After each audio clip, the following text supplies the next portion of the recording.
What's up, everybody? Welcome to GoJo and Golic. Mike Golic Jr., Mike Golic Sr., and Jesse Cofield holding it down for us in the DraftKings studio in Boston. We got a great show for you guys. As always, make sure you download, subscribe, rate, review it. Leave us a 5-star rating and check us out live Monday through Friday right here from 8 to 10 a.m. Eastern on DraftKingsNetwork.com. Our YouTube channel, Samsung TV Plus, Roku, and more. Our buddy Field Yates, ESPN NFL analyst over at ESPN, going to join us here in the second hour of the show. He's got his first mock draft for the upcoming NFL draft that just dropped yesterday. Some really interesting conversations about the quarterbacks in this class. We know everyone's interested in those, and Field's got a different view on it than most people I've seen so far. So excited to talk to him about that. We got some juicy quotes out of the New England Patriots upcoming Dynasty documentary that we can sink our teeth into, and plenty of normal things in the world of sports to get to. But Dad, unfortunately, yesterday, tragedy wandered into our sphere as during the Chiefs' victory parade, their Super Bowl 58 celebration parade, one person was killed and 21 were injured by gunfire at the end of the parade. Authorities have said 3 people have been detained and are currently under investigation right now. The Kansas City Fire Department Chief Michael Hopkins said that in addition to the one person who was killed, 3 were in critical condition, 5 were in serious condition, and 1 had non-life-threatening injuries. Children's Mercy Hospital also told KBMC TV that it was treating 11 children that were hurt at the rally, 9 with gunshot wounds. And Children's Mercy officials said that the patients treated by the hospital were between the ages of 6 and 15. Now, thankfully, all were expected to recover, but Dad, this is a conversation that we have gotten way too used to having. I think for a lot of people, it's very easy to get desensitized by all this and to go numb because it happens so often. I saw per the National Gun Violence Archive, there have already been 47 mass shootings in 45 days that we've been in 2024. So when it's not happening in your immediate area, whether it's self-preservation for you mentally, just the amount you have going on in your day-to-day, I can understand to an extent that everyone's world does not stop when this happens anymore because it simply happens too often. But you get that cold slap of reality when it comes back into your area. And for us in the world of sports, that was yesterday, Dad. Another act of senseless violence in a country that's become far too accustomed to it. And, you know, you're thankful more people weren't hurt. You're gutted for the people who did lose a loved one in this situation, but it's a cold reminder that you take your life into your own hands pretty much every time you're at a mass gathering in public right now. Listen, you said it, you know, people are starting to get desensitized to it, and we can't, you know, whatever fight, whatever side you're on, whatever fight for this to try and end this or curb this, whether it's banning guns, whether it's more help on the mental side. I mean, something get done with some teeth, something finally get done that hasn't gotten done yet. So you're right. We just read it as something else, right? It's in our world of sports, but listen, it's in our world. I mean, the line I hear that you almost chuckle at is when somebody says, oh, this is the world we live in. No, this is the United States that we live in. We lead in this, gang. I mean, Again, whatever side you're on, whatever yelling is going to go on back and forth, that taking guns away won't help, check the mental side of things, do this, do that. Everybody's too busy yelling at one another for anything to get done. Anything, I guess I should say, of substance to get done, so it happens over and over again. And everybody will yell, we'll say stuff today, and people will yell at us and call us one thing, and people will yell at everybody else, and we'll say prayers up, which does absolutely nothing in the situation. So, I don't want to see that either. What does it do? What is anything doing right now? And I think that's why people are, while there are people fighting the fight, and you said this before the show, Mike, and you're right. You don't want to just throw your hands up and say, well, what are we doing? It never stops. We were in Connecticut, when Sandy Hook went on years and years ago, of children getting massacred at a school. If that doesn't evoke change right out of the gate, what are we doing? So it's mass shooting after mass shooting. Like I said, both sides will yell at each other on what the remedy is, and we'll go on until we read about the next mass shooting. It's a damn disgrace, is what it is that we're living through right now. Yeah, it's a problem that we have allowed to persist for too long. And you're right, it's easy to get bleak. That's the first place I went to yesterday, was the idea that we're all just really sitting around and waiting for our turn, and that we've gone through the cycles and the parts of this conversation that you've mentioned over and over again with very little ground made up. There's been some legislation that's been signed into law nationally. There's been a lot of victories locally, and there's also been a lot of losses recently in terms of the ease of access to these kinds of weapons and the things that lead to these in this country that do not happen in other countries. But I kind of tried to quickly course correct, Dad, because you mentioned, and I always think of the Sandy Hook parents and the job and the work that so many of them have done in the wake of the worst thing that could happen to a human person, is to watch that happen to your child. And you could rightly spend the rest of your life in hiding, and so many of these parents chose to spend the rest of their life trying to go and make sure that this doesn't happen, or there's a lesser chance, even by a fraction, of it happening to someone else. And so I think of them pretty often. SandyHookPromise.org has a lot of information on the things that they're trying to do to get enacted, to get to change this, petitions you can sign, emails that you can send to your representatives, all these things that when you feel like there's nothing that you can do, it's a good reminder to try and do the things that you can. Because while there are a lot of people who are sitting on their hands doing this, whose pockets are lined with money by organizations that make the job and the fight against this a lot harder, you yourself can at least try and do what little we all can to try and affect this process, and see if enough people coming together to try and do that can eventually budge this a little bit. Because again, it is clearly not a problem that we are going to address or change meaningfully overnight. Like you said, once that happened at Sandy Hook, once it happened at Uvalde, and there wasn't sweeping mass change in these areas, then we knew that was never going to be something that happened if that couldn't invoke it. But for the rest of us, and maybe I'm just saying this to maintain some sense of sanity so I don't go to the darkest place possible, that I'm trying to focus on the people who are still trying to do the work and wake up every day with that lunch pail and put their hand in the pile and hope to God that this can be the thing that saves a handful of lives, that saves one other instance of this from happening in a sea of it happening over and over that feels pretty overwhelming.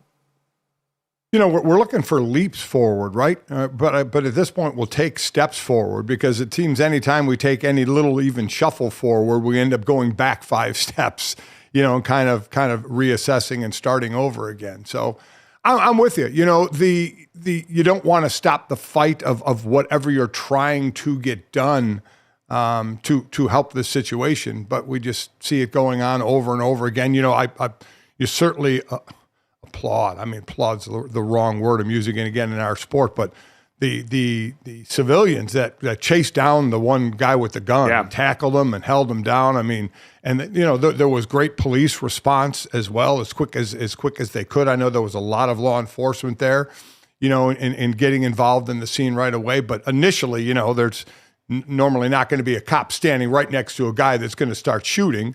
But to have civilians in there helping and tackling one of them and holding them down, I mean, that's just, people helping people. And you just love to see that. You love to see it, but you hate to see it, because, you don't want to see these situations anymore. But it is good to see the people that act, just running, using their bare hands, whatever they have to do to try and help in a situation. But I mean, it's just everybody, like as he said, and everybody will put out a statement like Kansas City. And I get it. I get putting out the statement. I understand all of that. But, the next thing that will be banned of anything that people want to see banned to help a situation, the next thing that will be banned will be Super Bowl parades before anything else gets banned. I mean, that's just kind of the way we are, right? That's the reality, is that there's no space that's sacred anymore. There's no space where you can go where you're recused of this as a potential outcome of the situation. And conversely, the more people that you add to it right now, I mean, hell, going out in public now, I mean, when I've gone to movies, when I've gone to concerts, big festival venues, anywhere where there's large crowds of people, there's always that thought creeping in the back of your mind now. I don't know how you can be someone that's grown up in this generation and have that not be the case. I shudder to think of kids younger than me who have grown up where this is the norm, where Columbine didn't completely change the course of their lives because it felt different. It felt like something that shouldn't happen and hadn't happened and wasn't happening this frequently, where now this is just built into the training model for the way so many kids have to grow up now. And you would think this space, this celebratory space, this place where for so many generations we talk about what sports can do for fans and bring families together and give them an opportunity to celebrate something that feels separate and feels like an escape.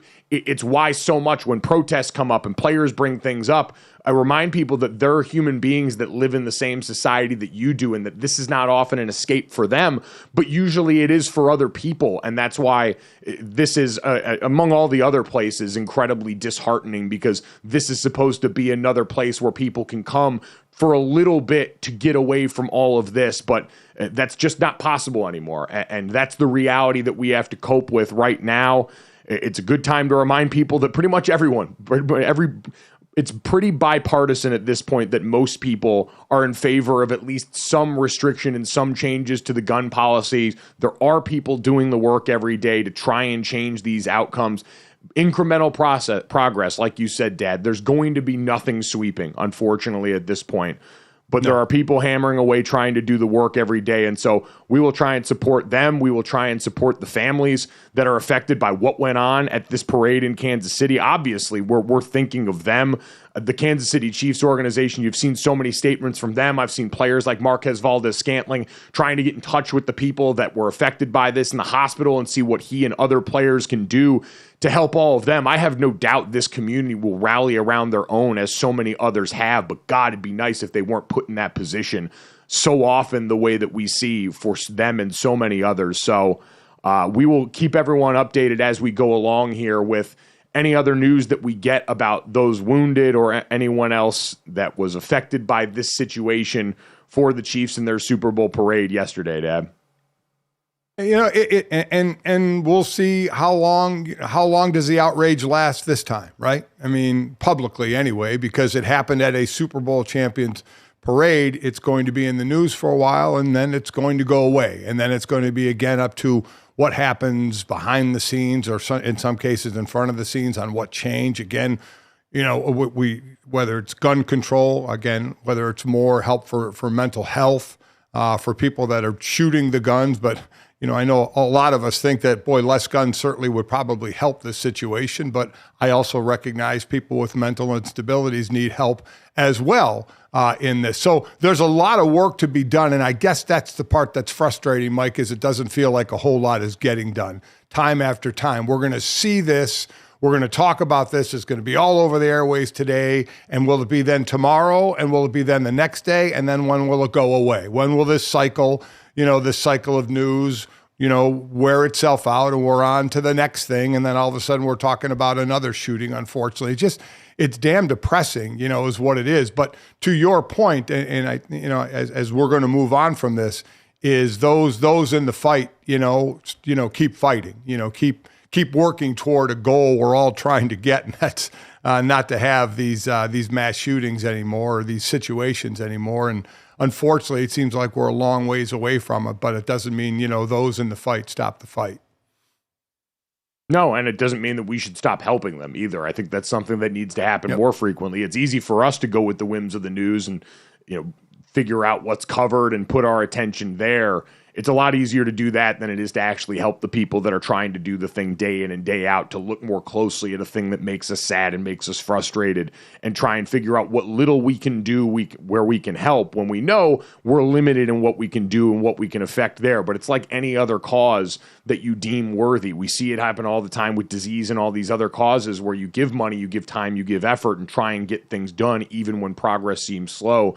The same can be said here to try and continue to support people that are trying to make the world a better place in spite of so much of what we see in this scenario. So it's a no easy transition spot that we're in right now, Dad. Yeah. We're going to talk about a lot of other sports today. We're going to talk about other news that happened at the parade from yesterday for the Kansas City Chiefs and what's relevant there. And like I always tell people, if this isn't for you right now, if you don't feel like listening to a bunch of other sports right now, by all means, turn us off, man. Go do something else. There's plenty of ways everyone gets to deal with these things at this point in our time. Like we said, unfortunately, we've got too much practice with that. But for those of you that do want to enjoy some levity for a little bit, hear about the rest of what's going on in the world of sports, you can take this quick pause with us and then, go back to trying to figure out how we can all make this world a little bit of a better place in spite of what we see go on each and every day. So, Dad, we'll do the stock line of there's no easy transition back to the rest of this. Nope. But yesterday we had a bunch of news surrounding coaching changes, Dad, for both teams that were involved in the Super Bowl. For Kansas City, it was the news that their defensive coordinator, Steve Spagnuolo, was going to be back and sticking with Kansas City, a guy we've talked about who wants to be a head coach again and doesn't get any interviews.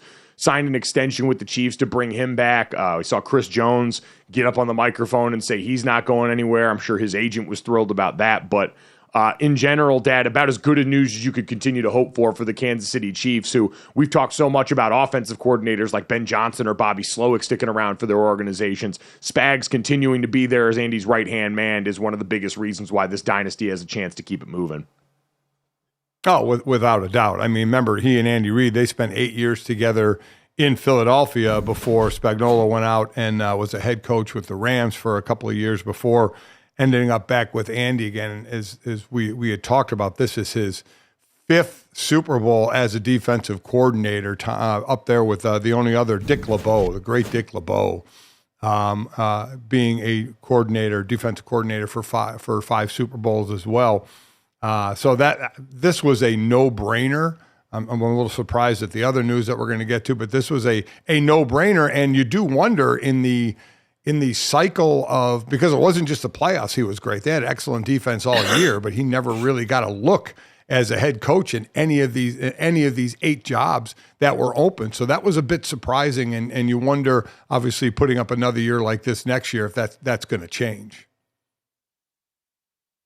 It'll be real interesting because, again, this is not a guy that's been shy about his desire to do that. When he's been asked, he said, yeah, I would like to be a head coach again. And, he's obviously got a long-standing relationship with Andy Reid. He was an assistant for him with the Eagles for 8 seasons there. And, Dad, when you're at the helm of a defense that's this young, but I think we saw it time and time again throughout the postseason, and you can explain this certainly better than I can, but I was always in awe of watching this defense operate under Spags, even with the amount of young guys they've had. We've talked about Trent McDuffie and the job that he did in the Super Bowl as a guy that's an off-time used blitzer for this defense. And you're amazed at how savvy these guys are, how well they disguise things, their body posture at the line of scrimmage, all the stuff that as an offensive player I'd be looking for that they give you to try and cloud the picture, that when you see it as often as you do, that's coached. That's the way Spags has approached this. And the Chief staff has been lauded for so much of how they prepared their team for the Super Bowl. We saw a lot of clips pop up yesterday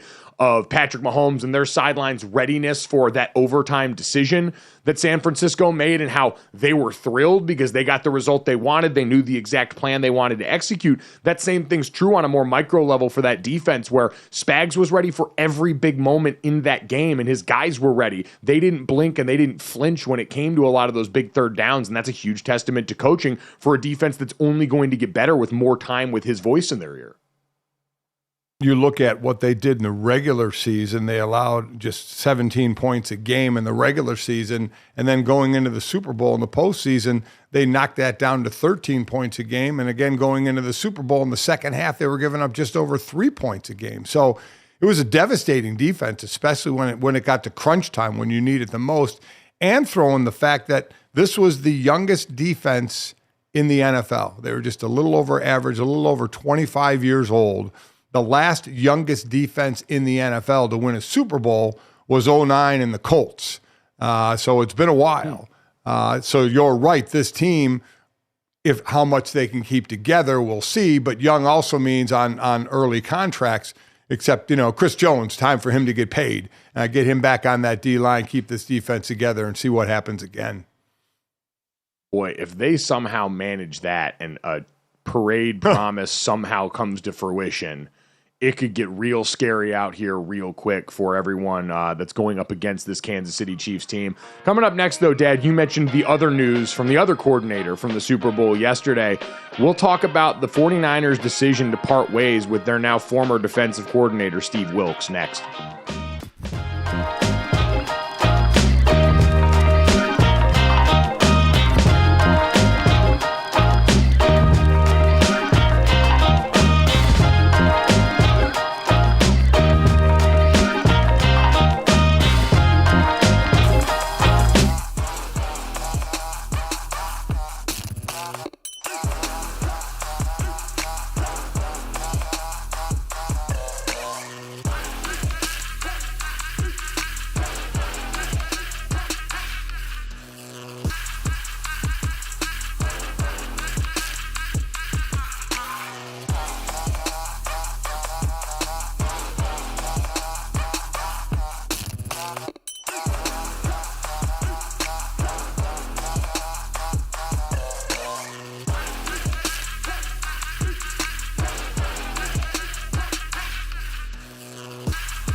Welcome back to GoJo and Golic. So, while the Chiefs extended their defensive coordinator, the 49ers were busy firing theirs. Kyle Shanahan announced on Wednesday that they've relieved Steve Wilks of his duties after their loss to KC on Sunday. So, we were kind of just talking about this in the break. GoJo, you said like a lot of people have been sort of floored by this news, but you weren't terribly surprised? I guess not as surprised as some, because on the surface, Jesse, a lot of the reaction I saw, Dad, was this was Steve Wilks being made out to be the scapegoat for what happened in the Super Bowl. Right. That Kyle Shanahan and all the mistakes that people perceived they saw from this game were being laid at the feet of Steve Wilks, as a guy who largely held this Kansas City Chiefs offense in check for the majority of this game. But I think I've seen and can see myself a lot of 49ers fans, when you zoom out on the season as a whole, coming off of two really strong tenures, right? In Rob Saleh and D'Amico Ryans and what they had built this defense up into, which was last year one that was statistically one of the top in almost every category.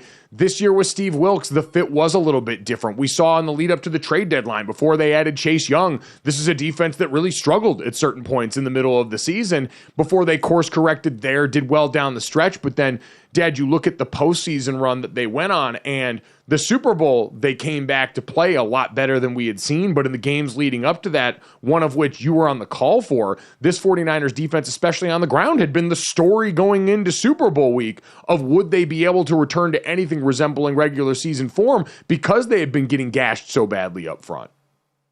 Yeah, I mean, because you look at them in the regular season, I think this has way more to do with the post, but look at the regular season, they were top 10 total, they were top 3 against the run, middle of the pack against the pass.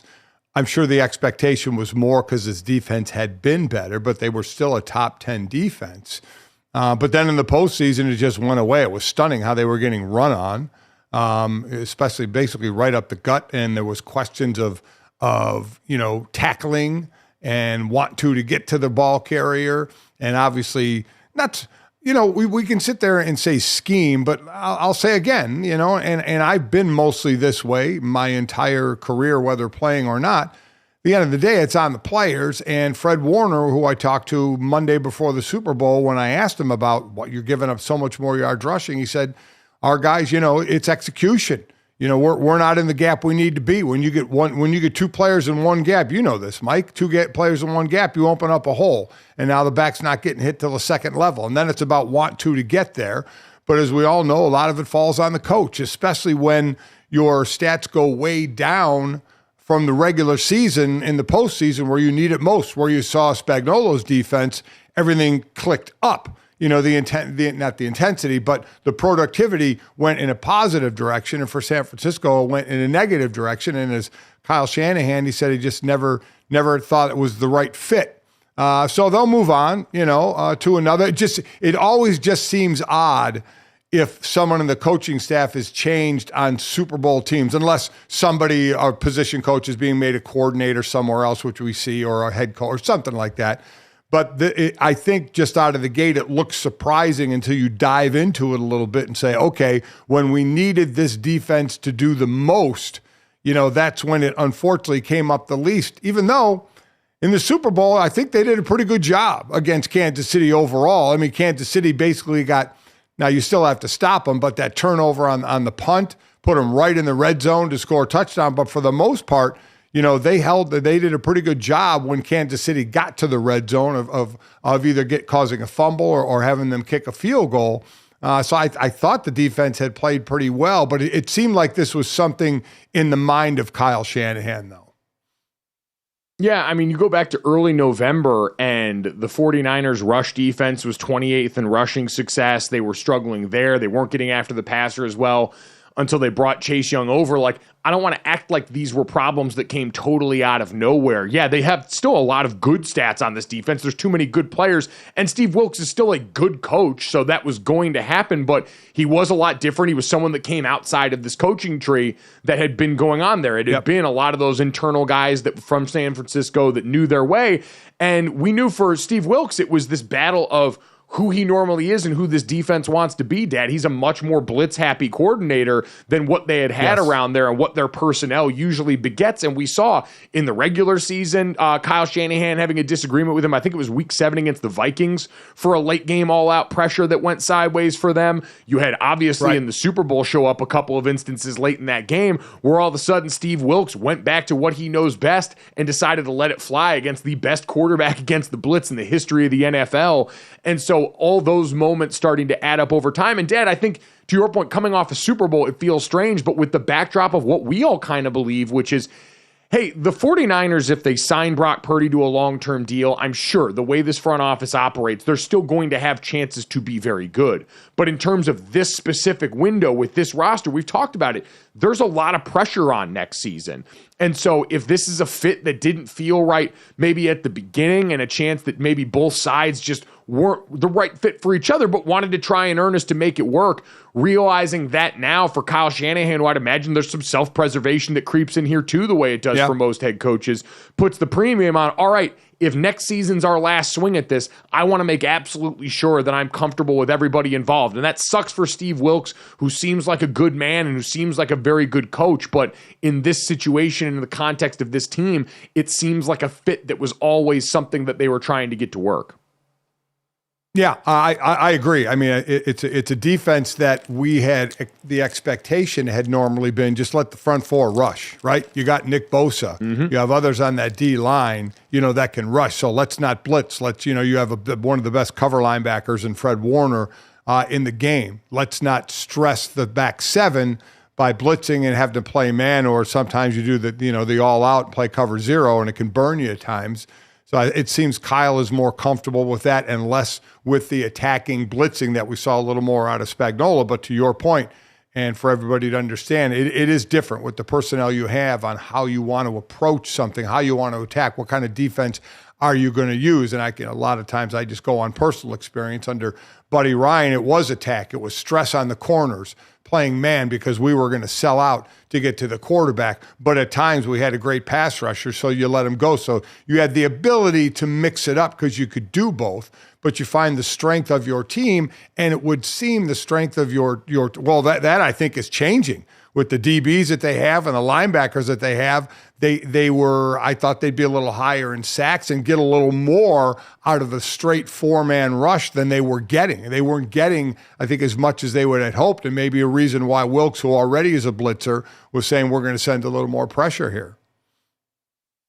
Yep, and so now it becomes very interesting because this move comes really late in the hiring cycle for both Steve Wilks now and what his prospects might look like going forward as a coordinator that was just part of a team that went to the Super Bowl. And then for the 49ers on the other side, where they might go if this isn't a hire that they now feel more accustomed or have to do internally, I know some people floated the idea of like, oh, do you call up Belichick or Vrabel, guys who cut their teeth on the defensive side? I don't know how willing they're going to be to go for someone else outside after the way that this went, knowing what's at stake next year and bringing that kind of personality into the building. So that seems like it's far-fetched at this point, but I guess everything's got to be on the table right now. Dad, what do you think they'd be more inclined to do? Do you think this is something at this point they have to go outside for, considering the time and the cycle we're at?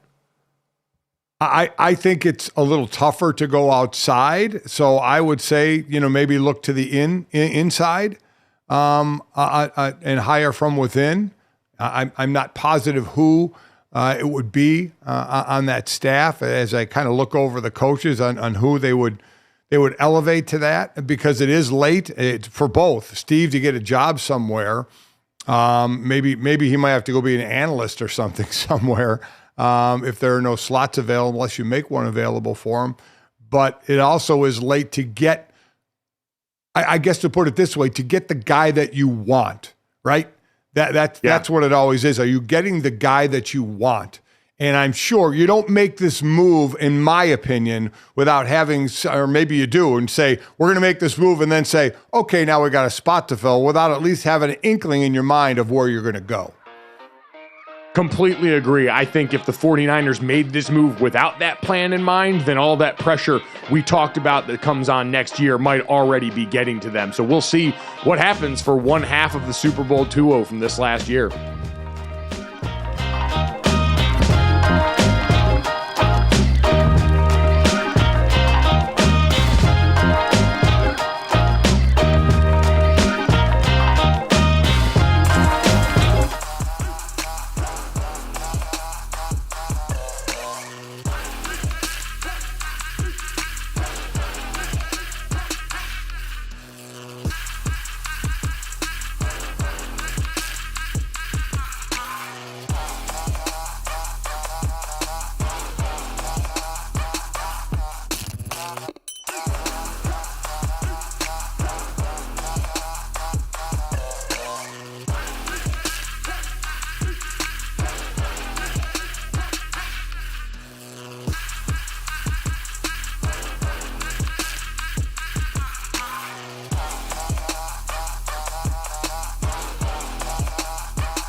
Welcome back to GoJo and Golic. The Warriors saw their win streak come to a close last night. Norman Powell made 4 3-pointers over the final 7 minutes and 3 seconds to score 21 points and outduel Steph Curry as the Clippers rallied from 12 behind in the fourth to beat the Warriors 130-125. Now, after the game, Curry called out his team's performance at home games this season. So we're very average. Very average doesn't get it done in this league, so you gotta, we need to make a run, hopefully get bounced back tomorrow, and then, after the All-Star break, hit a stride that you win every game here and steal some on the road. That's the formula. But we've been very average so far, so gotta regain that home court fear that we've, been accustomed to in the past. Guys, we were just talking about their win streak, how they're back, and now this happens. And I'm not going to lie, Jesse, through 3 quarters last night, I went to bed with 9 minutes left in the fourth quarter. I went to bed pretty much right as this Clippers Norman Powell and led run started. And my thought going to bed was, the Warriors are kind of back. And when you start to look at the last 30 games or so of their season, I think according to Tankathon, they've got by record the 25th easiest strength of schedule remaining. And so it was all starting to line up, Dad, as they got Gary Payton the second back, and they got Draymond Green back, and we had seen Jonathan Kuminga start to take off. And it did make me wonder if, all right, they're getting healthy and whole at the right time. They're getting some of this mojo back. Steph obviously still has all of that gas in the tank. And then one of the best teams in the Western Conference rose up even without Kawhi Leonard and got this done. So I don't think it totally nullifies my feeling that the Warriors might have a little bit more in them than I had previously thought, but it's certainly a step back to have your pants pooped that hard in the fourth quarter. They are when he says average at home, they are the epitome, the true definition of average everywhere. They're 14-14 at home. They're 12-12 away and 26-26 overall. They are the epitome of a C, right? I mean, that's what a C. What we would get with a curve, maybe get the C. But they are as average as could be right now. And while we wonder if they can get back, Mike, I just think too many other teams have risen up. We talked about Denver winning it last year, but and the strength in the West and where it is, but we've been a little surprised. Maybe some have more than others, but Minnesota, up at the top. Oklahoma City sitting there. Obviously, Denver is still there. The Clippers, the old guys getting together and making that run. I just think there's too many teams that are above them to think that they can make a run. This is their 6th game they've lost after having at least a 15-point lead. Only San Antonio has lost more than that. So I think at times they'll look really good, especially Steph, who we know what he is. But I just don't think there's enough in them. They're sitting in the 10 slot right now, one behind the Lakers, that there's just too many teams that are better than them, where I would think even if they get to the playoffs when you start doing series, that they're going to be able to do any kind of damage. It's always, I think, tough for the mental real estate that Steph occupies in my brain for me to fully count them out. Like last night, even at this point in his career, Steph 35 years old, so he's not quite LeBron old, but he's pretty sports old. He became the first player in NBA history with 7 or more made threes in 4 consecutive games, and by far has the most games in NBA history with 7 or more made threes, and he's notching that at 35. At this point, when we've all left them for dead, he goes out there and is effortlessly lifting up the offense of this team where, listen, Klay Thompson is at this point it's a bummer. He's a shell of himself offensively. Draymond Green coming back. Jonathan Kuminga does look like he is a budding star. Yes. That man, the amount of canned heat in the heels of some of the athletes on this team between Jonathan Kuminga and some of the other guys they've got on this squad is really, really impressive. And Dad, that could change a little bit of the course of how they operate in the future. We talked so much yesterday about the report of what the Golden State Warriors almost did with LeBron James at the trade deadline, and the call that they tried to make to see if he was available with the Los Angeles Lakers. And if you've got a guy like Jonathan Kuminga that occupies that spot, that all of a sudden can start to elevate. And this year, he's kind of made that jump, 15.5 points per game, 4.6 rebounds in 50 games played this season, just his 3rd year with the Warriors. This can give you a little bit more hope in the Warriors' ability to build out in the future, whether that's using him as an asset in something coming up or getting someone else in there around him and Steph as maybe the new iteration of that core. Once, like you and I both agree, that this current version, the Golden State dynasty and the triplets that have been at the center of it are probably in their final year. Yeah, and it's nice when you see a player get more of an opportunity. And when Draymond was out for the 16 games, you saw Kuminga take a bigger role and what they're able to do. You know, this is what I always like to see, the guys that are given the chance and make the most of it. All of a sudden you start talking about them more and they become more of an integral part of the game. But I still think, and I know you agree, that the basic core of this is the last year of this team. And, you know, you heard Anthony Davis over at the Lakers say, we really feel like this team is starting to have this identity going forward. But I question whether LeBron, who's on the player option next year, will even be on that team next year, or will they try and do it again, you know, in a yearly, in a piece by piece yearly kind of move on their part. So I still think both of those teams are going to look pretty different next year. Yeah, I'd agree. The Lakers have become really interesting as we sort of turn the page on Golden State, who I think everyone we saw playing last night, I saw it earlier with the Cavs and the Bulls playing. Everyone's a little chippy right now, getting ready to head into the All-Star break. It's a long season. We know it's not really a midway point in the NBA, and so you saw everyone kind of wearing the frustrations, everyone getting a little bit chippy and looking forward towards a break. Dad, LeBron James and the Lakers are fascinating too, because that's another team that's going to have a fair amount in terms of assets and trying to be able to bring in another star for LeBron James and incentivize him to stay. We were talking the other day about how LeBron James' player option is after the draft, so he gets to look and see exactly what's going to go on here. And I think most people look at Bronny and say that the current trajectory doesn't scream one and done for his time in college. He's averaging about a little over 5 points a game on a team at USC that's not very good right now, and so could probably use another year or two of development before he makes that jump. And so if you're LeBron James, I do wonder if the grass might be greener where you are. If that ends up being what's best for your son, you can stay close and watch him there. And the Lakers are in position to add more to try and make the last few years of his career a little bit more palatable in the meantime. I think that's a good point. So when I say, you know, he may not be there next year, there may be circumstances outside of basketball, and that's with Bronny, and he has backed off on that a bit. You know, maybe, like I said, maybe his wife got to him and said, why don't we let Bronny live his own life here? And, you know, but as a parent, I get it. I mean, who could be in this position where you could play so long in a league that you could wait for your kid to maybe be in that league? How exciting would that be? But it does not seem, I agree, that Bronny would be ready to go as a one and done. So he has that player option next year, could stay with the Lakers because he's a free agent that year after that. So you're right. Maybe it is, and be able to run it back one more time on this. It does seem like it could align that way, so I may have to edit my thought that he may be gone given circumstances outside the world of the NBA and with his son and where they are so that he can see him and everything. So we'll see. I thought an interesting stat last night, though, that they beat Utah last night, did the Lakers. Anthony Davis had 37, Rui Hachimura had 36.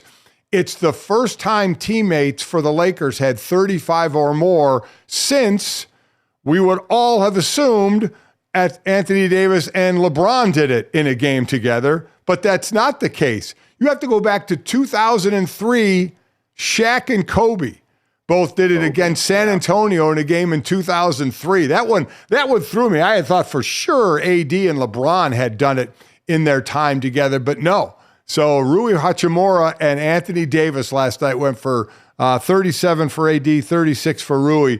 First time since 03 teammates. That one surprised me a little bit. Yeah, a little bit in the game they win without LeBron James on the floor last night, and Rui Hachimura maybe waving over at Darvin Ham, being like, hey, remember me? I can do all this stuff. We had a fun time last year, and how that might affect the Lakers going forward. But yeah, it's kind of tells the story of what has been the LeBron James tenure here with Anthony Davis, where outside of that bubble season, it's kind of been waiting around wondering each night which version of Anthony Davis you're going to get on any given occasion and how much more gas LeBron has in the tank in terms of being able to be the guy that lifts up this team. Kind of like Steph Curry, a matchup that we used to see in the NBA Finals every year, and now we might see in the NBA play-in tournament every year.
Welcome back to GoJo and Golic. Guys, I know that you're freaking out because Notre Dame has announced the return of the Shamrock Series.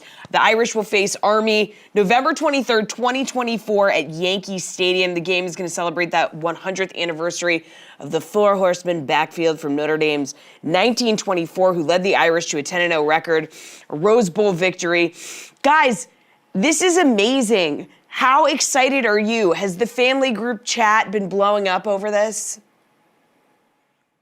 Yeah, I mean, this is pretty cool and one that's kind of near and dear to me. Obviously, Notre Dame's got a storied tradition of playing the service academies, but specifically at Yankee Stadium, Dad, Notre Dame and Army have played at the Yankees' home 23 times throughout their history. The original ones happened in the 1920s. And then there was a long hiatus in that from like 1969 on until we played them back in 2010. It was my junior year at Notre Dame. We went and were the first team that was not the Yankees to play in the new Yankee Stadium in New York. And it was such a cool experience. We got to go like Friday for a walkthrough at Yankee Stadium. And as soon as we got there, Brian Kelly and the staff had sort of planned for this. They nixed the walkthrough and just let us go walk around Monument Park in the back and check out everything. We were in the locker room asking the locker room attendant whose lockers we all had. And we're like giddy school kids when we found out that Tommy Reese had Derek Jeter's locker in there. So it's a really unique experience. The Shamrock Series for Notre Dame, if people are unfamiliar, is an off-site home game every year. So we would go play at NFL stadiums. They played at Jerry World. We played at FedEx Field. You've played at all these different spots, including Yankee Stadium, for this game, and it is a chance to see something completely different like that and have an experience that's new, unique. It's a recruiting thing for the school, but for the players, Dad, it is a cool opportunity to go and do something slightly different in a season that can have a lot of monotony. Oh, it's awesome. And then for the players, you get the different type of uniform and helmet that some people on the outside will love, some people will complain about. Our fans but man, hate as a it. player, to be able to, what's that? I said our What's fans that? hate it so much. They hate the alternate uniforms. And it's so, I think it's so cool, man, to be on the field and have the different type of helmet design on the helmet and uniform. I think that is one of the neatest things. I love this series. I love the Shamrock Series. I love how they do this.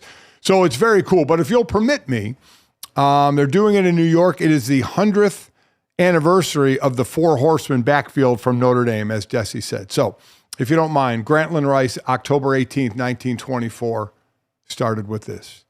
Outlined against the blue-gray October sky, the Four Horsemen rode again.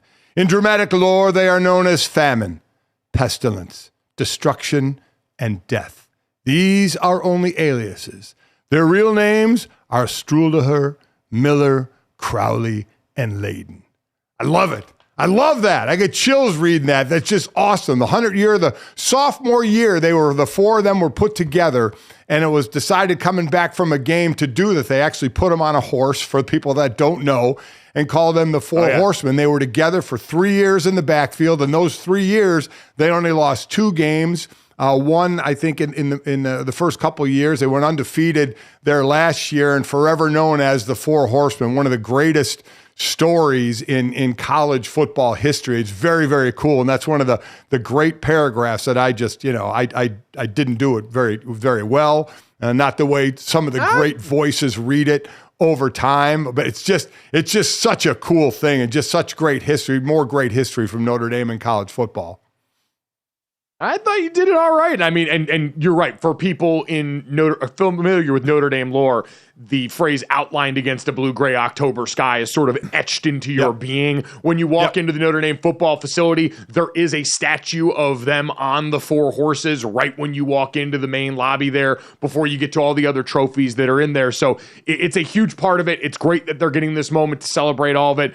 It's great that it's happening against an opponent like Army that Notre Dame obviously has a bunch of history with, including a ton of history at this stadium and in this game. So shout out to our buddy Connor Crean over at Barstool, Captain Cons, who's a former Army quarterback and a guy that we always love trading shots with when it comes to this game. It's going to be cool to see this happen again, and good to see that it's back on. It really is, like, that was one of the most unique experiences of my college career, was getting to go and play a game at that stadium, knowing all the history of that franchise, how it overlaps with the two, and getting to see that in person. So for all the guys on the team, drink that up, man. It's a unique opportunity. It's one of the things you get going to play at a place like Notre Dame, and they are going to get that next year.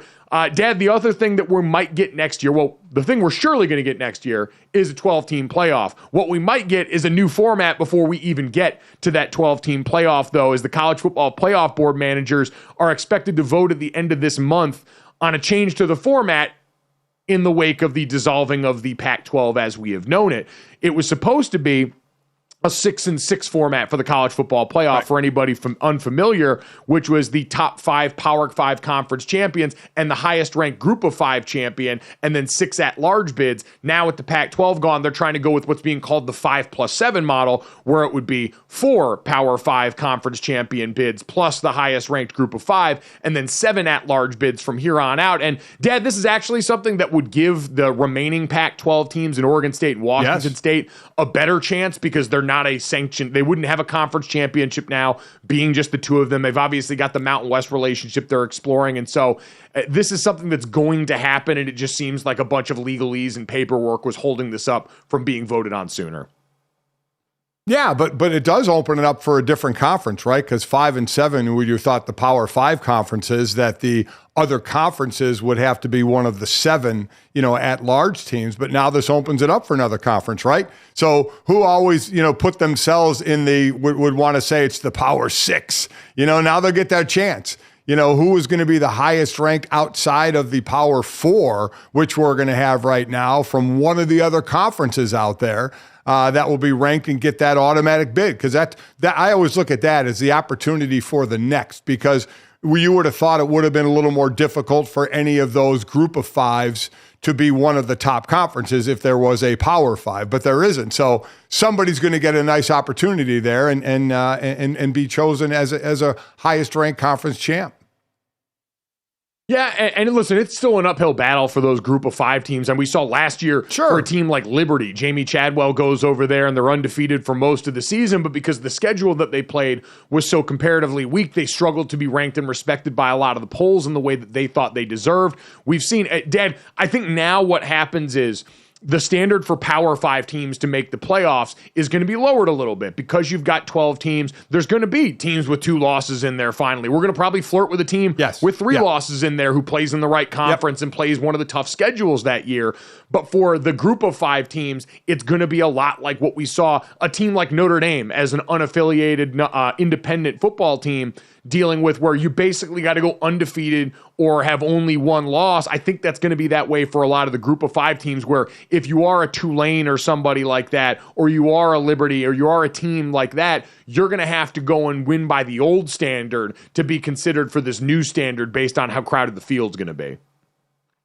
Yeah, I would agree. It's going to get interesting. And to your point, I was trying to pull up the rankings real quick here. If we went to 12, you would have had 12. LSU had 3 losses. Now this was after bowl games. 11 Arizona had 3 losses. So you're right. You're going to flirt with that, where you thought as soon as you had 2 losses, you had no shot for the playoffs. Now you're going to, as people said, how much is this going to mess with the regular season? I still think it's going to be a great regular season. Not much can mess with football. You're just going to have basically 8 through 15 maybe as the ones that have those later season games that are going to have an effect on who makes the final 12 instead of the top 4. Like we watched Ohio State and Michigan play, where the winner was going to be one of those conference champs. The other was still going to be in the playoffs and still would be able to do something in the playoffs. So you lose a little bit there, but I think you still get it on the back end of that, of those teams trying to get to 12. Yep, completely agree. It's going to expand the conversation a little more. It's going to drop down some of those arguments. And some new teams with some different decals on the side of their helmets are going to get to yell and scream at the committee and whoever the poor chairperson is this year, who has to go out and try and explain the decisions of 12 other people to a group of us sharpening our swords, getting ready to skewer every last thing that they say. So football season's just ended, but man, it already feels like we're getting there right around the corner. So coming up here in the next hour, we'll take a look at where some of our sweet young college boys are heading off to, and the relationship that defined an era, giving us some juicy new gossip in 2024 next.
GoJo and Golic. You guys, we have some juicy binge watching because they're dropping 2 episodes at a time. But there is a new Apple TV documentary, The Dynasty, that is premiering on Friday. Like I said, 2 episodes will be dropping every Friday for the next 5 weeks. It's a look at the Patriots between 2000 and 2020. And based on some quotes from the show released in like a preview article by Chad Graff of The Athletic, it could be more about that Brady-Belichick relationship, perhaps the demise of said relationship.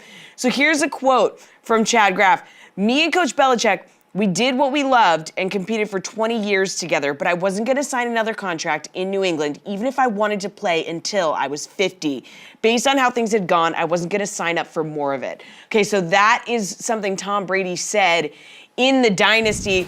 Guys, I'm so excited for this, not only because I live in New England and, you know, this has been much talked about, but I feel like it has been kind of shrouded in mystery. Like, neither of them has said that much about the situation that went down between the two of them, and it feels like we might finally get the curtain peeled back a little bit. Yeah, what you said, Jesse, is what I've been trying to decide in my own head is, Dad, am I excited for this? Because this dynasty was something that was largely devoid of flavor and character for so long. It was like Dan Orlovsky chicken, where it was a means to an end. It was going out there to get the job done, to get you the protein you need, and then move on. And I know in the years since we've seen more guys from this dynasty. You know, Rob Gronkowski's always been the personality there, but Julian Edelman posts this dynasty, and him and Danny Amendola talking about stuff has, I think, informed a little bit of it, but Tom and Bill at the center of it have never really been overly giving of stuff. And this also does feel like a relationship that we know exactly why it soured, because you had 2 very similar personalities and a coach in Bill Belichick that wasn't going to treat anybody different based on how they had all met. So I don't know, are you excited about this, Dad? Because I'm sort of middle of the pack right now. New season of Love is Blind just dropped. I'm going to be pretty busy. Oh, God. That being said, yeah, whatever. I did watch. Would you go on Love is Blind, GoJo? Would you go? Absolutely not. Why? No, I have. No? I have no desire to go on any of these reality dating shows. They're terrifying. You're at the mercy of the edit that you get from any of these producers. At the end of the day, it is reality television, but to an extent, it's all somewhat scripted because you've got these puppet masters behind the scenes. So no, I'm not looking to go out here and get absolutely bodied by a bunch of producers who want to decide to make me out to be the bad guy. Okay, but if we created a video and submitted you for it and you got onto The Bachelor or The Bachelorette, would you just let us make the video? Can you agree to that? So, Jesse, fun fact about this is right before the pandemic, one of the last things when me and Dad were doing Golic and Wingo at ESPN, one of the very last things that we were about to do was at that time, The Bachelor had a traveling live show. So I think it was Ben Higgins and a couple of the other former Bachelor and Bachelorette contestants were going around the country and they would go to different places locally and they would find a local Bachelor or Bachelorette and they would bring them up on stage and they would have a bunch of potential people for them to date that would come up, and they would do it over the course of like a 3.5 hour live show on stage where you would go through a bunch of the group dates. There was, in theory, a fantasy suite, which I don't know how that works out or how that was legal, but all of this was getting ready to go. And because we had the Disney ABC connection, we were kind of finagling it to where I was going to do that for Connecticut. And we had gone through on ESPN's campus and filmed a promo video. I'll see if I can find it to send to you guys. I still have a bunch of the stills of me in a suit, gyrating with all these roses, getting ready to go for this. And then the pandemic hit and they obviously canceled the live show. And that was the last we ever heard of it and kind of bailed my ass out. So we almost did this like 4 years ago. Jesse, this was awesome. We were so ready for this. I mean, we were so building it up for this. And you're right. I don't know what the fantasy suite would have entailed, but I'm sure, Mike, you would have enjoyed it somehow, some way. For me and your mother, it was great because they were going to hold it at Mohegan Sun so we could watch you maybe find a spouse and we could gamble as well. So, I mean, it's a win-win for us. It never did happen. But Jesse, to your point, and him wanting to make a video, he did do this, and he was going to be the Connecticut Bachelor for that traveling show. Well, it's not too late, and I think, like, for content's sake, you should just let us submit you and just see how far we can move this thing. We got to find that video, Mike. There it is. We'll find the video and we'll start with there. And if we can get that video, then I will present it to the Gojo and Golic audience and to you, Jesse, to see what you guys think about this. That was back when I was holding on to the bad fairway full of hair on my head, or I should say not full of hair, about half full. So we'd probably have to redo that right now. The bald look has worked out a lot better for me there. That's neither here nor there. Right. What I'm saying and what this all underscores is, Dad, in a vast sea of content that we have right now, does the Patriots Dynasty documentary move the needle for you? You need to have the juice with it, right? How many of these sports? There we go. Wow. There we go. Real quick. Oh, wow. There we go. For those watching, for those that will listen on the pod, we have the picture of Mikey's in a coat and tie holding a rose. And it's Meet Your Bachelor, Uncasville, where Mohegan Sun is. Meet Your Bachelor, Mike Golic Jr. You're ready. Oh, yeah. You're ready. This is gold. Jesse, what do you think of that? Yeah, I think we can't be accused of catfishing, so we're gonna have to update the photo. But I do think that we're gonna make a video and we're gonna submit you for The Bachelorette. And if you get on, you have to go. That's just all I'll say. Oh, absolutely not. This will be awesome, Jesse. I hope. I'm completely with you. God knows Mike's mother's with you as well. But going back to what we were saying, Mike, it's almost like a book. I'll like it if you need juice, right? I'll like it there because we've seen some of these sports documentaries or these, that have these stories behind it, and you don't get anything. You don't get anything. You just like watch it and you're like, okay, that was all right. Going to need something here. This is very difficult for me to keep talking when there's a picture of you now laying down on the ground, smelling a rose. I mean, Sorry, I started it's this. just, it's kind of, it is your fault, Jesse. It's kind of haunting as well. I am deeply sexual. We'll get more. I mean, you look good in the pictures. You really do. Outside of, you didn't just come on home on the head just yet. You were trying to hold on a little bit there. Yeah. So the thing about Brady, we started to hear the stories. We even heard it from others out there, who had talked about how difficult it is and how Brady would get ripped on as well. And we always know there's a hierarchy in these rooms. The story of Jimmy Johnson in Dallas. If Troy Aikman falls asleep or somebody else falls asleep, that person gets fired. You just ask Troy to wake up, not saying that he did, but there's always a hierarchy, and we know about that. But Bill, it seemed like, really did treat just about everybody the same in that. So, and while you hear also from that same article, Rob Gronkowski describing pulling up to the one Patriot place and not wanting to get out of his car to go to work. Wes Welker compared Brady to an abused dog, compared Brady to being an abused dog for continually going back to work for Belichick. So we've heard some of the stories and how difficult it was. I guess I put blinders on in that situation and say, you know what? I'd have gone through it to win a Super Bowl. Because I never got close to a Super Bowl, even though there are players saying it was no fun and I'd rather go try and win a Super Bowl and have fun than be in New England where you might win it, but it's just an awful year. I don't know. For a guy that never got to a Super Bowl or won a Super Bowl, I probably would have liked to tasted that sweet victory. And remember, these are guys talking now that have won multiple Super Bowls. So you change from, wow, we won the first one, to now we have 4 or 3 or 4 or 5, to saying maybe we should be treated a little different here. And Belichick didn't seem to be treating anybody any different. Well, I mean, the thing that happened with Belichick is essentially like, I always liken it, the funny thing that happens in public, and we just this last week in Vegas, we had people comment on it. We were with our friends Kyle and Jordan Rudolph. Kyle obviously, played in the NFL for over a decade at tight end, and when we were with them, they still call you Mr. Golic. Because when we all met, we were 17 and 18 years old, and that's what you did. And so even now, that's who you are to them. That's the same thing that happened with this Brady Belichick situation is when Tom Brady first showed up in New England, he was pick 199, and he was nobody on that team. And Bill Belichick treated him the same way he met that day at the end of that cycle, because that was how he operated with all this. And everything you just described, Dad, makes perfect sense seeing it from the football vantage point. But I keep wondering, does it make a sexy documentary?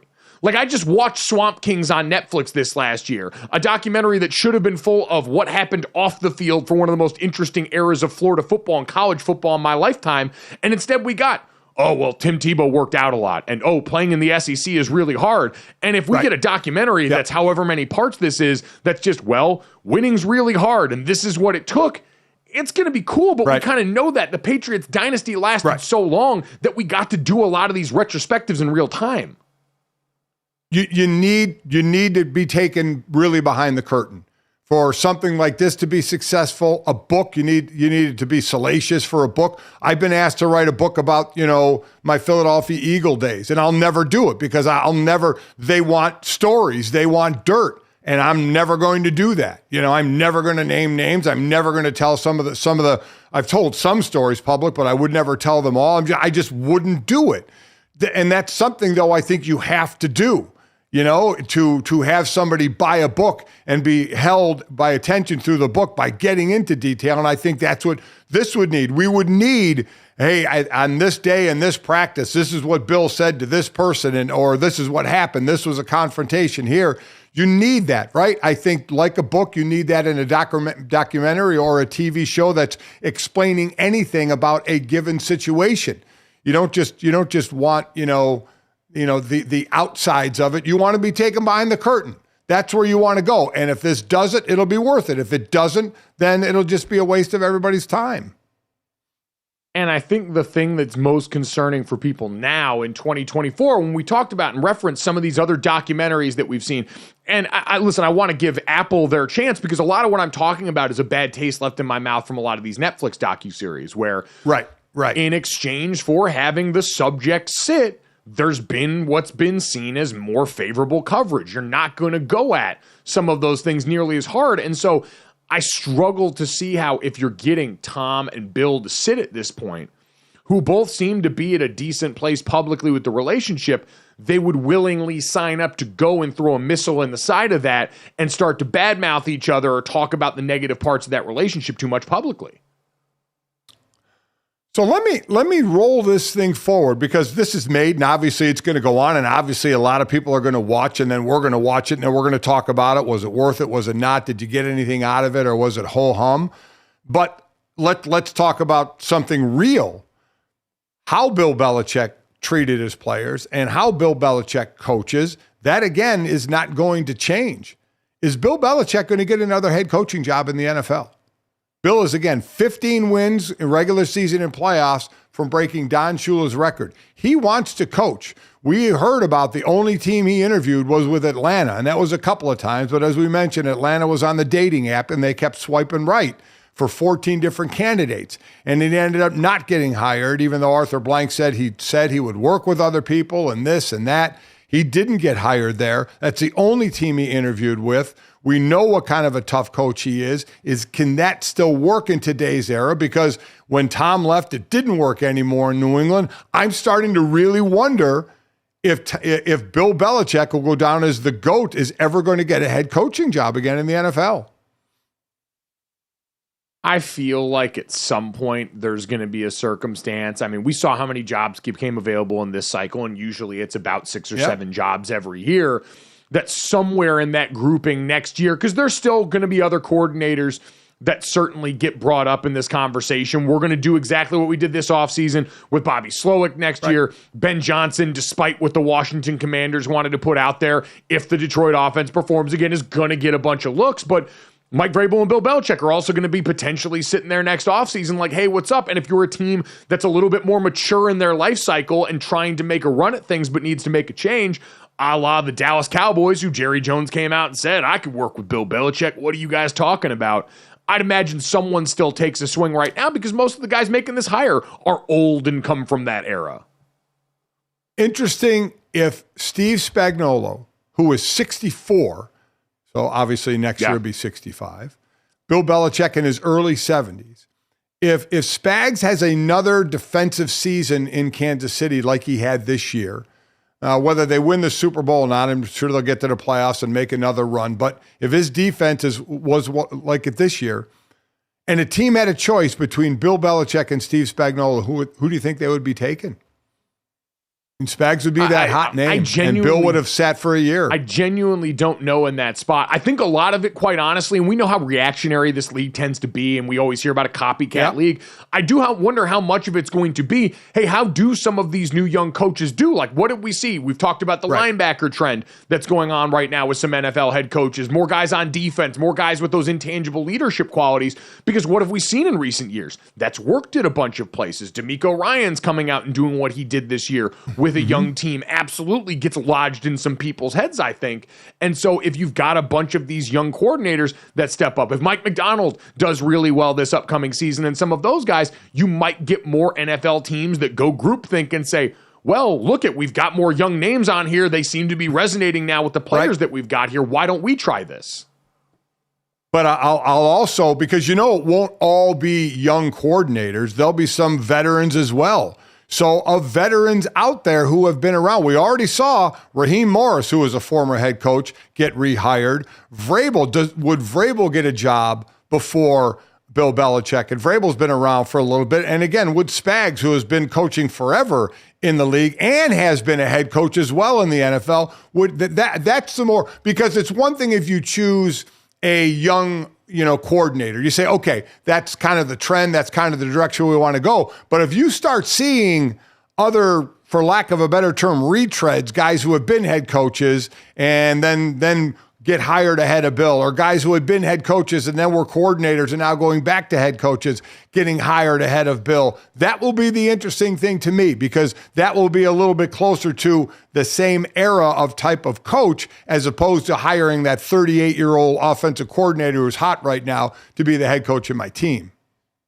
Yeah, it is interesting. And like you mentioned, looking at Raheem Morris is 47 years old. Like, in terms of retread head coaches, it's a reminder of how young he got his first opportunity and how different it is from some of these other ones. But I do also wonder, for Bill Belichick, who's probably going to have the opportunity to do television if he wants to in this year, or maybe go out and help coach somewhere else or be an analyst, or maybe just take time off if all of a sudden he loosens up. Because that's the other part of this documentary that we've seen from certain guys is, and listen, I had buddies that played in New England that talked about how different it was playing there versus some of the other teams that we were a part of. We remember the 2017 Philadelphia Eagles team that won. Their whole rallying cry was, look, we got to win it our way. We didn't have to be as joyless as that Patriots franchise was. We got to be ourselves. We got to be the underdogs. This Kansas City Chiefs dynasty right now is a lot more of that than they are of New England, despite the consistent success. And so you wonder if we've seen all those guys, once they leave, drunk fun Tom Brady on the boat, maybe Bill Belichick likes a little bit of how life feels when he can exhale some and doesn't have to go in and rule with an iron fist every day, and now doesn't have to do it with markedly lesser players than he did in the prior iteration of that team. Maybe Bill Belichick likes how freedom feels and decides, you know what, that record would be cool, but man, I'm freaking tired at this point, and I can go hang out with Nick Saban, and someone will pay us to do a bunch of coaching casts for any of these championship games or NFL playoff games, and life can be pretty good when I step away from this. I know that debt usually doesn't work with these sickos that are in coaching. They all always want to go back and get the grass under their cleats again, but maybe considering what he went through, Bill Belichick will also like the freedom. Hey guys, really quick, we do have some breaking news. We have a video of the GoJo Bachelor photo shoot sent from your mom. So we're gonna. Oh boy. Okay. This was a legitimate photo shoot. This was like. Yeah, no. And for the podcast audience, you're gonna want to check out the YouTube for today's show, so you can see the hip gyrating, Rose sniffing. We'll tweet this video out for posterity, just for everybody to have. Yeah, we'll get it out. But basically, he's in front of the screen there with a coat and tie on and a rose and doing all kind of Mr. October is sensuous, or at least he thinks sensuous things that are really kind of making me cringe right now. Look at this though. How can you say that you don't want to go on The Bachelorette? You're made for this. Look at you.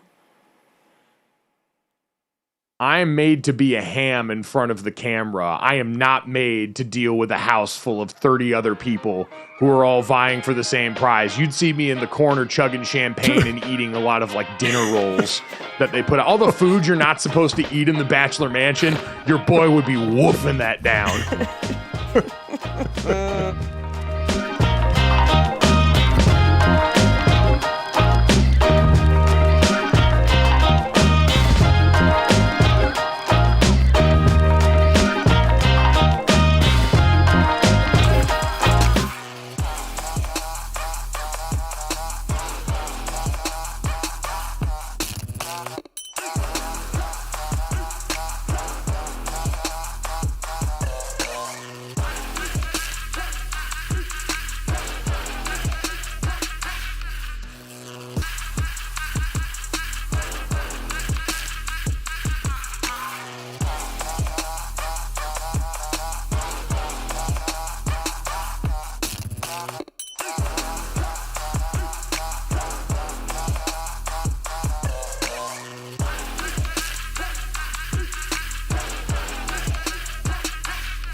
back to GoJo and Golic. The great Field Yates just released his first mock draft Wednesday, and he's got the Chicago Bears taking Caleb Williams at number 1 overall. You got Jaden Daniels going second to the Washington Commanders. Drake May third to the New England Patriots.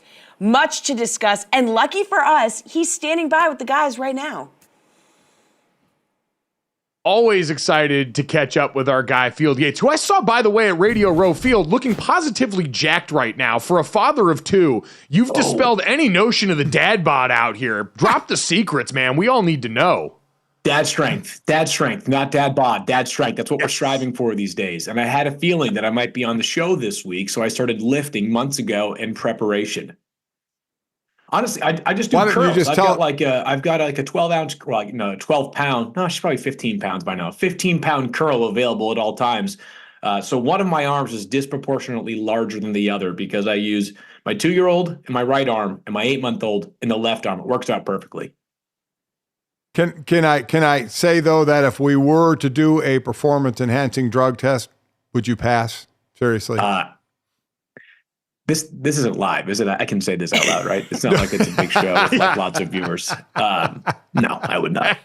That's okay. I'm no longer an athlete. Not that I ever really was, but there you go. Definitely, it's not professional. There's no Listen, collective. Anyone who's seen the Beef Yates pictures from back in the day would dispute the notion that you weren't an athlete, Field. I've seen the neck on you from the Wesleyan days. All right, that's right. Sort of like this. Yeah.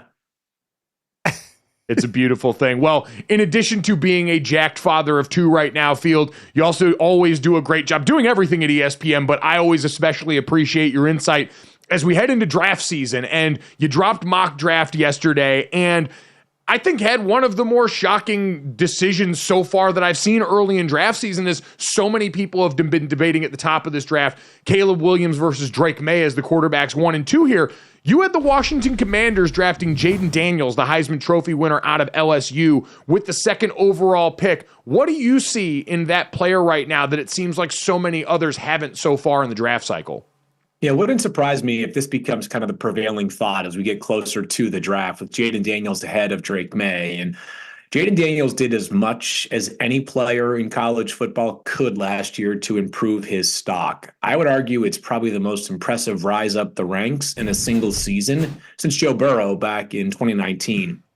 Same school, same position, sort of a similar arc in the sense that he was a quarterback at a different school, Joe at Ohio State, Jaden at Arizona State, although Joe transferred because he wasn't starting at Ohio State. Jaden was starting since day 1 at Arizona State, but just opted for a change of scenery.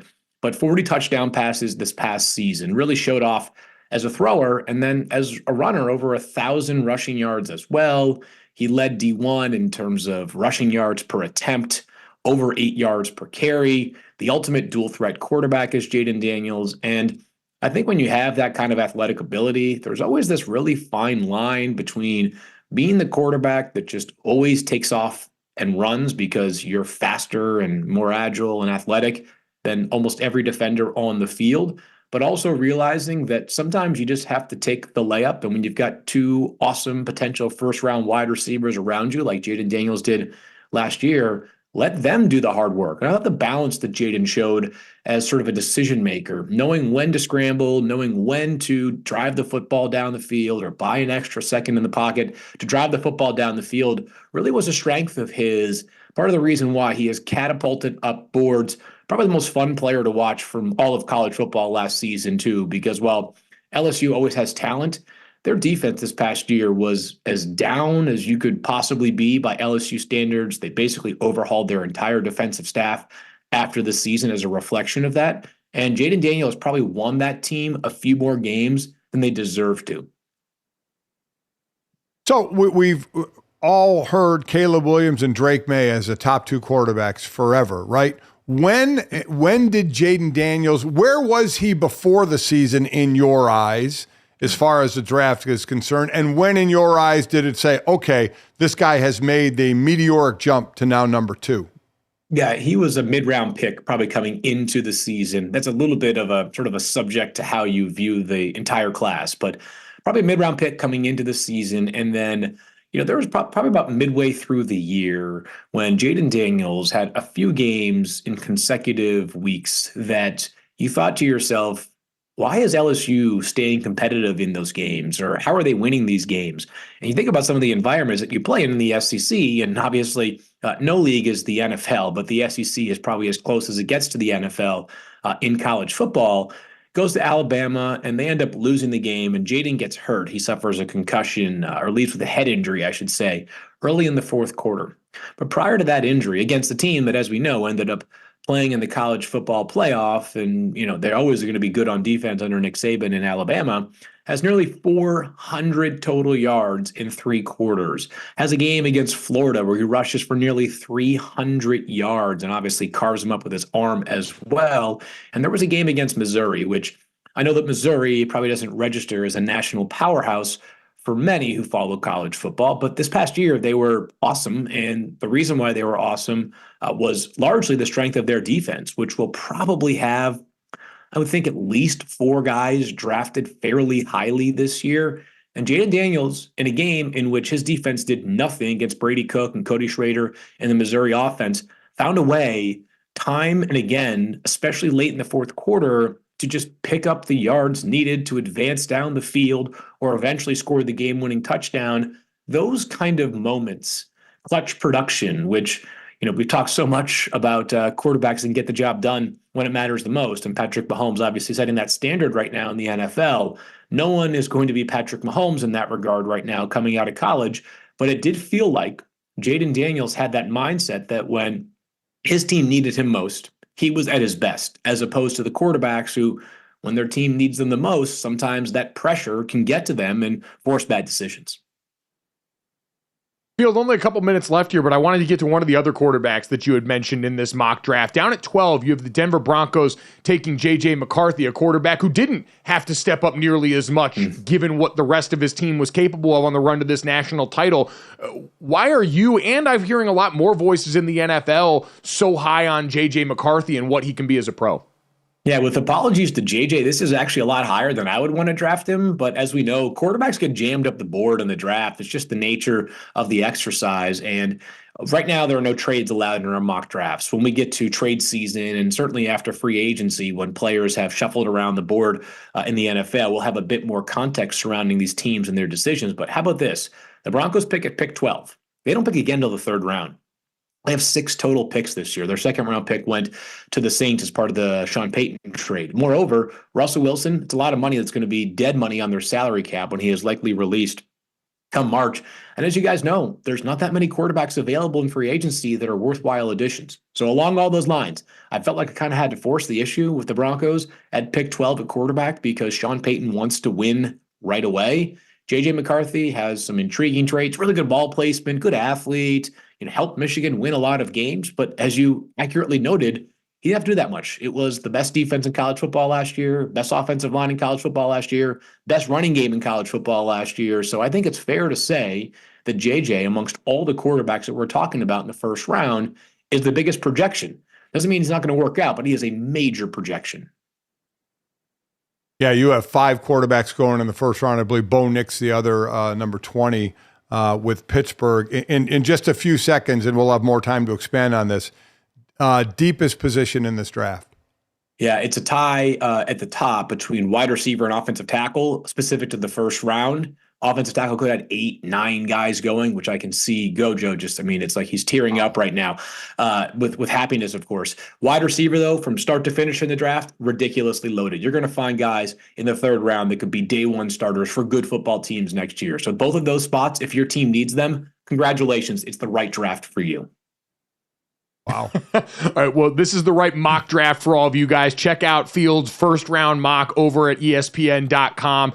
Always a pleasure catching up with you, buddy. Thanks so much. And I'm sure we'll talk to you a lot more as we continue down this path of the draft. Guys, Jesse, talk to you again soon. Looking forward to it.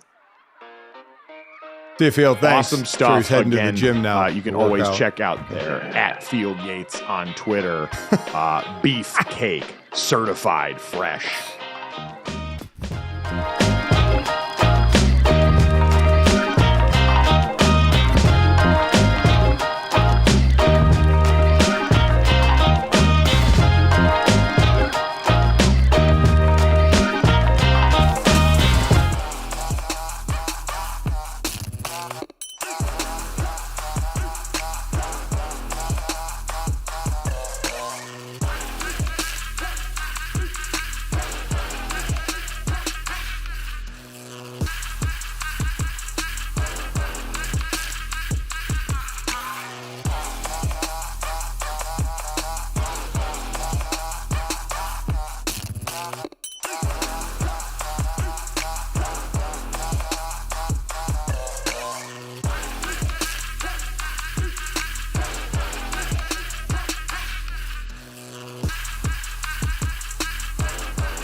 want to get to with the NBA All-Star Game coming up in Indianapolis. Our buddies Charlotte Wilder and Amin El-Hassan going to be out there on site doing Oddball, another one of the great shows here on the DraftKings network. It's going to give us a chance to revisit one of my father's greatest shames as a performer in the Celebrity All-Star Game years ago in New Orleans when he missed an absolute bunny of a layup, looking every bit like the former collegiate wrestler who had very rarely picked up a basketball in his life. But, Dad, before we get to that and the three-point contest that's going to be interesting this year, we just talked to Field Yates about his mock draft over at ESPN.com, the interesting revelation where he had Jaden Daniels as the second quarterback off the board. But in general, 5 first-round quarterbacks, which is an over that you had talked about earlier in this season when we looked ahead at the draft, saying that was probably what's going to happen because this is a league that's thirsty as hell for quarterback. Are you surprised at the group in there? Caleb Williams, Jaden Daniels, Drake May, J.J. McCarthy, and Bo Nix as the 5 quarterbacks that Field had going in the first round.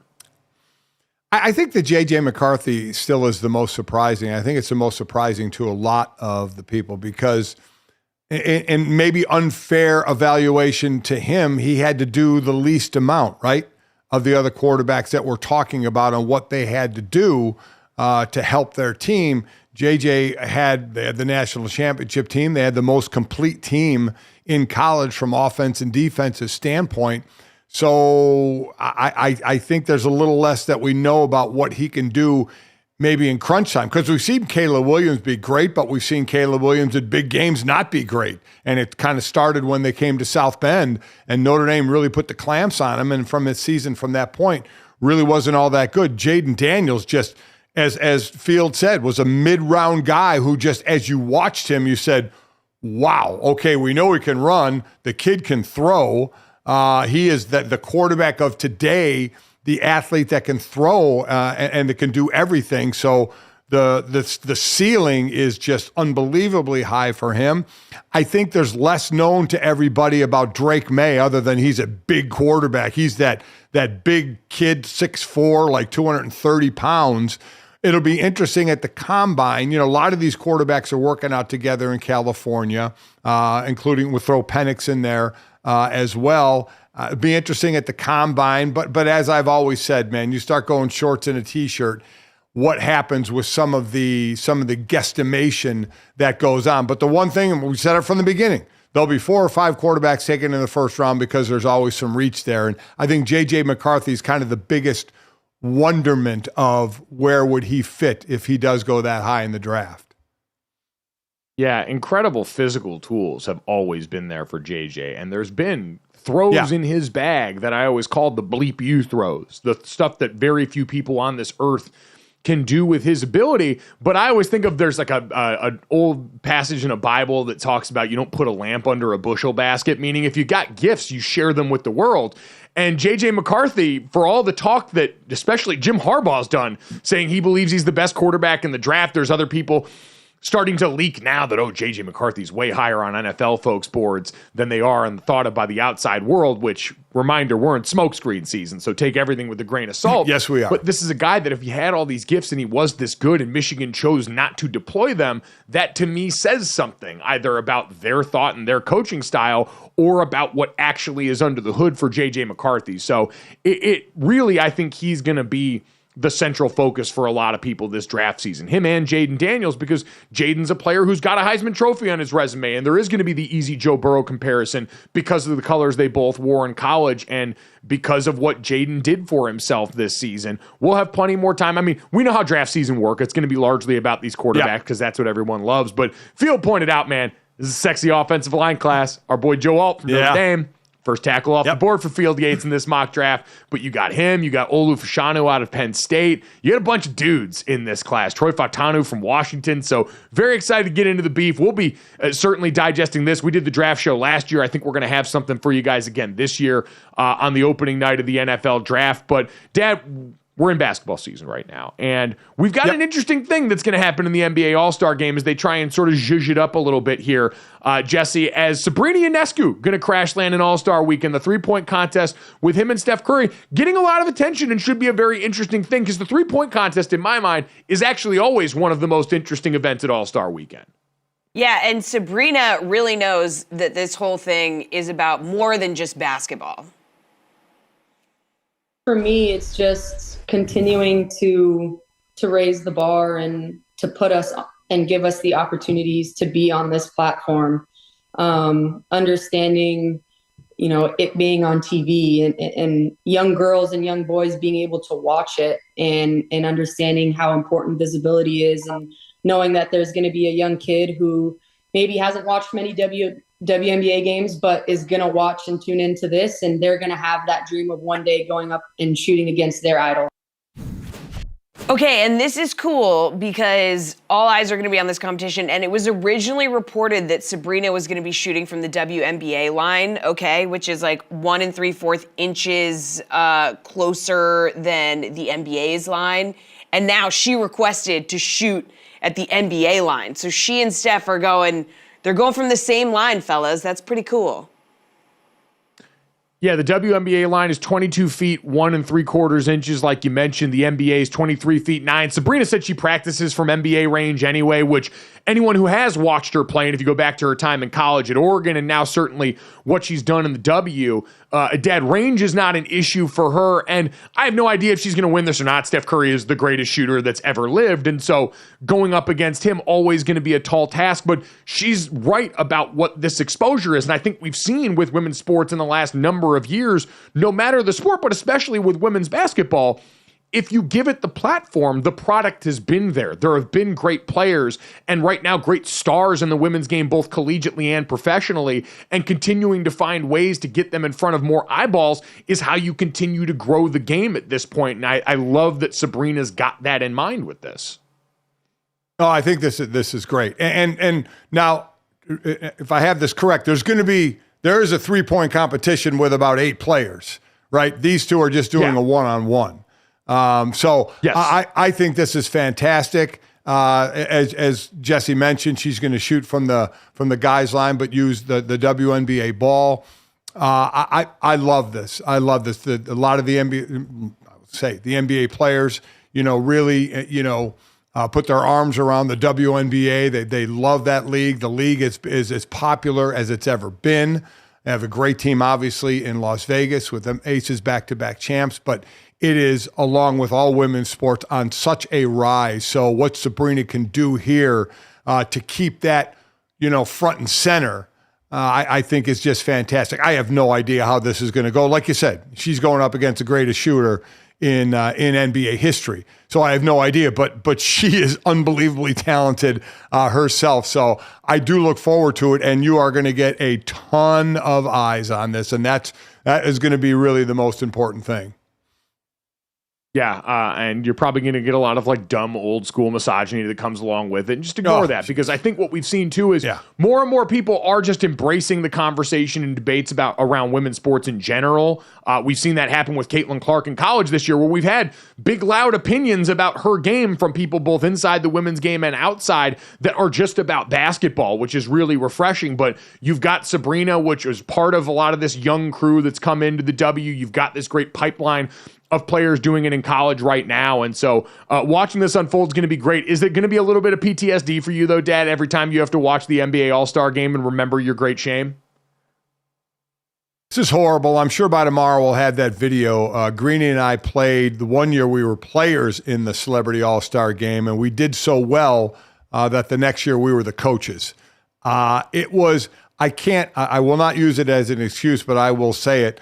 That's when I was still bigger boned, and my body was in rough shape then, and I was stunned at how serious that game was. I kept trying to joke around. Who was it? The Secretary of Education. I keep forgetting the guy's name, who was playing it like it was the NBA championship out there.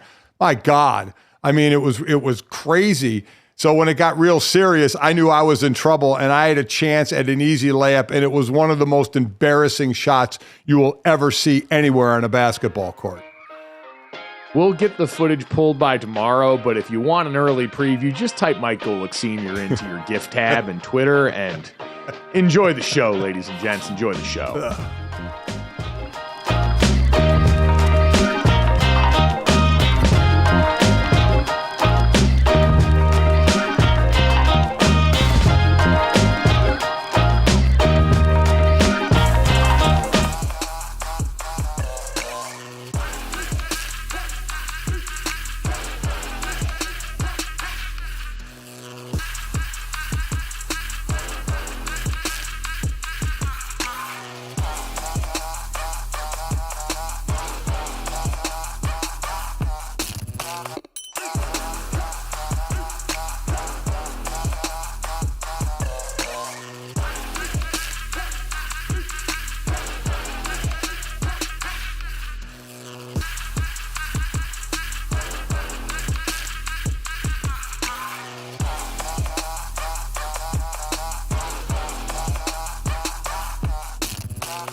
All right, guys, time to finish off the show the way we always do. This, that, and the third. 3 quick stories to send you into the rest of your day. As always, make sure you download, subscribe, rate, review us, leave us a 5-star rating, and check us out here live Monday through Friday from 8 to 10 a.m. Eastern. DraftKingsNetwork.com, the YouTube channel, Samsung TV Plus, Roku.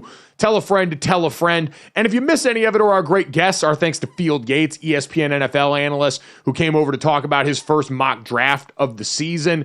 You can catch that wherever you get your podcast or available right here on YouTube as soon as we get done with the show every day. Dad, Jesse, let's get to this. And an overdue congratulations to Shaquille O'Neal. Tuesday night, he got his jersey retired by the Orlando Magic, their former number 1 overall pick from 1992, as they celebrate their 35th years of franchise. Dad, it's the first jersey they retired there. Shaq, and I think some people close to him were probably unsure based on how he left if this would ever happen, but long overdue. You talked about being down in Florida when Shaq was in Orlando with the Magic, having courtside seats to the show. One of the greatest players, most dominant players of my lifetime, and getting his start and the version of him the Magic got, one of the most exciting parts of Shaq's career. Just remember how he came into the league, and then how he left. Just a massive star he was. And you're right. This was right when we had a home in Orlando in the offseason, and we had tickets. And I mean, they were right under the basket. This is an Orlando team that was horrible. They were 70 and 176 in their first 3 seasons.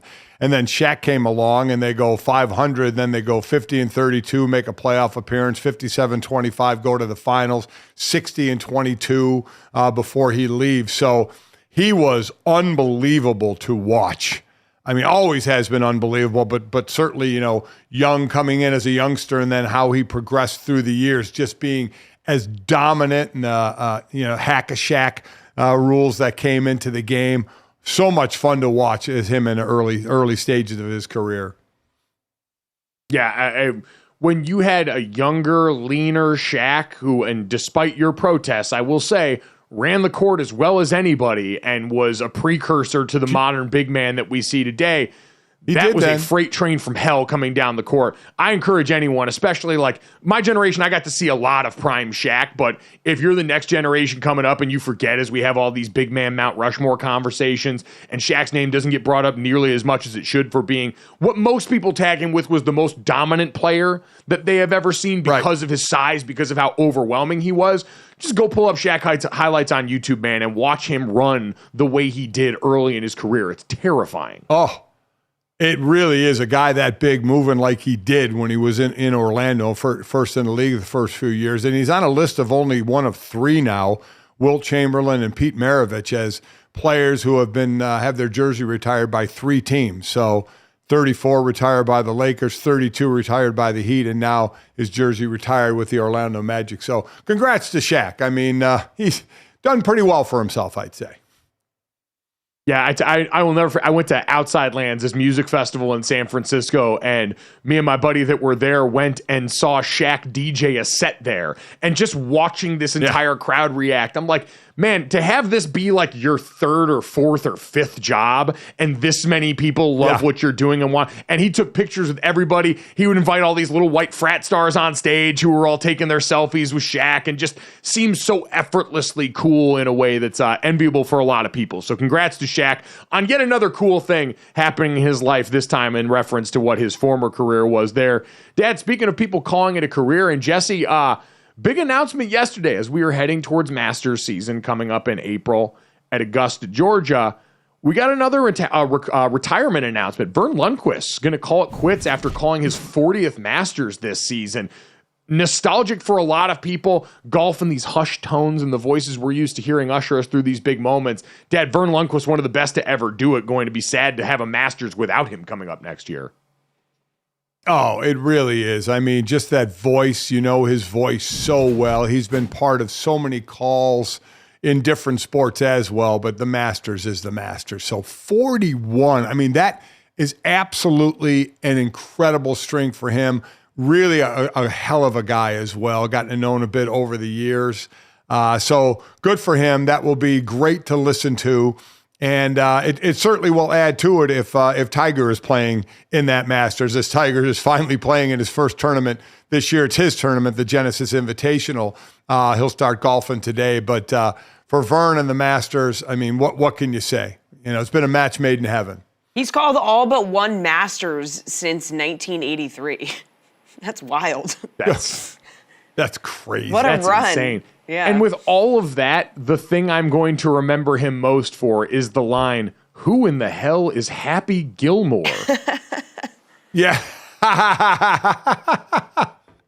So true. So true. It's the reality of the situation, but that says more about my brain than it does Vern Lundquist's career, which has been awesome. He has been a great shepherd for that event. And someone that everyone, like you said, Jesse, most of us don't know life without him calling this particular event. So shout out to Vern Lundquist, Uncle Vern, getting it done in a big-time way there. Jesse, let's finish up with the third with a very interesting survey about some NFL fan bases. Yeah, so apparently the Titans are the most drunk fan base in the entire NFL based on blood alcohol content readings done by Backtrack. Now, it's a breathalyzer app. They were able to acquire data from over 28,000 tests, and then they matched each anonymous observation to their NFL team to determine the fans that drank the most. Guys, I'm just a little confused about this because, first of all, obviously Bills Mafia is the drunkest fan base in the NFL, but I just don't understand the data here. This does not seem foolproof. I'm just saying. I have a lot of questions about how this is working. Are fans willingly taking BAC tests on an app? Like, I don't understand. I don't know. I mean, 28,000 samples they have here. By the way, if you looked at that chart, Titans, Colts, and Saints were the top three. All of them were above 0.08, so all of them were legally drunk. Yeah. From the standpoint of the law and getting in a car. Titans, Steelers, Colts, Falcons, and Saints. The chart also... I'm sorry. This is what happens, by the way, when we get our news from accounts like JPA Football and all these blue check weirdo NFL accounts that come. I don't know how much of this I'm supposed to believe. It's fun fodder to talk about which of these fan bases are in theory the drunkest. But again, I don't know how they got this data. I don't even know if this is real coming from this thing here. But Backtrack sounds like an interesting app to compile all this stuff. And the Steelers make sense. The Titans make sense with the Nashville proximity there. But I'm with you. The Bills being halfway down on this list, considering what we just saw in the postseason run, No way. that seems like one of those where if the Bills aren't in your top 5 drunkest fan bases, you might need to consider your process. Well, I'm going to tell you, I think what happened here is, remember, there were over 28,000 unique tests. So they're just out testing people. My thought is when they were in Buffalo and somebody approached one of the Buffalo Bills fans about doing this test, they went, hell no, I ain't blowing into that thing. Yeah. Not happening. What are you, a cop? Yeah, what are you, a cop? No way, buddy. Yeah, exactly.